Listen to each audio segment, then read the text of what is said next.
Густиот чад кој денеска го покри Скопје доаѓа од активните пожари на планините Китка и Жеден. Ветрот го носи кон главниот град, информираат надлежните. Мирисот на изгорено ги вознемири скопјани, кои ги вжештија телефоните на Центарот за управување со кризи, стравувајќи дека гори водно. Додека Скопје се бореше со густата чад, огнот беснееше на повеќе локации на здржавата.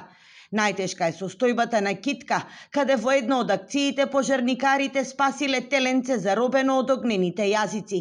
Критично и на целото бојане на планината Жеден. Пожар кој што од тетовска страна сега полека се префрла кон скопска страна. Пожарот моментално се одвива на тешко пристапен терен на планината Жеден.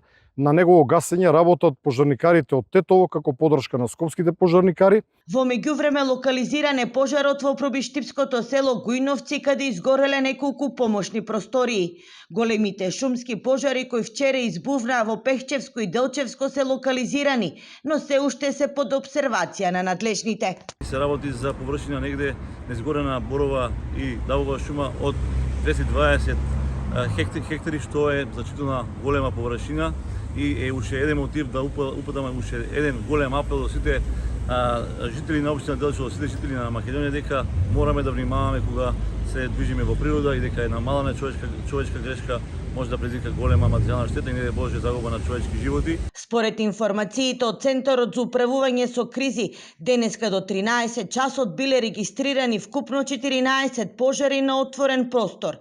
Од нив 5 се активни, еден е под контрола, додека 8 се изгаснати.